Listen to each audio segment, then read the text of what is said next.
আমি মোহাম্মদ লুৎফর রহমান। আমার দেশের বাড়ি শরীয়তপুর বেদেরগঞ্জ থানা, united medical college hospital, Madani route. আমি এই জায়গাতে গত 10 দিন যাবৎ প্রথম ভর্তি আয়া ডাক্তার দেখাই, ডাক্তার সাইদুর রহমান আতিক স্যারের ডাক্তার দেখাইছি। দেখানোর পরে আমাকে স্যারে অনেক সুন্দরভাবে, খুব ভালোভাবে ডাক্তার দেখছে। দেখানোর পরে আমাকে স্যারে বললো যে আপনার এনজিওগ্রাম করতে।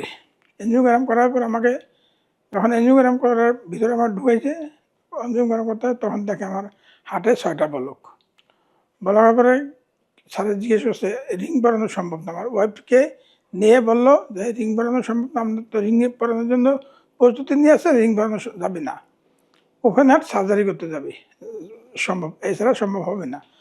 তখন আমার ওয়াইফ এবং আমার ভাগনা 3য় বর্ষের ছাত্র, ওই জায়গায় পড়াশোনা করে, ওর ইয়াতেই আমি যে ভর্তি হই সম্পূর্ণরূপে।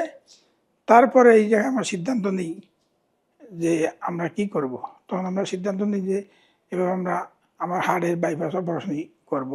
তখন এই আতিকুর রহমান স্যার সাহেব ওই রাফি রহমান স্যারকে সম্পূর্ণ কাগজপত্র দেয় যে আপনি একই ডাক্তার দেখান।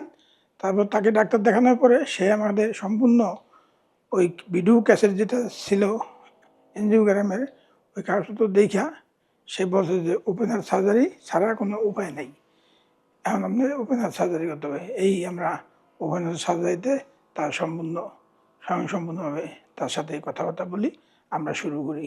আজকে প্রায় এই 1 সপ্তাহের উপরেই আমরা এই জায়গায় আছি, এই ইউনাইটেড মেডিকেল কলেজ হসপিটালে আমরা আছি যেতেই, এবং এই যে চিকিৎসা করছি খুব সুন্দর হয়েছে।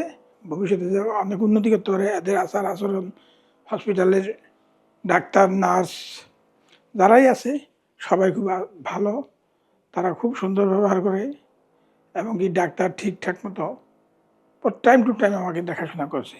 নার্সেরাও খুব ভালো দেখাশোনা করেছে, কোনো এখন তো তুলনা নেই, সবই ভালো হয়েছে।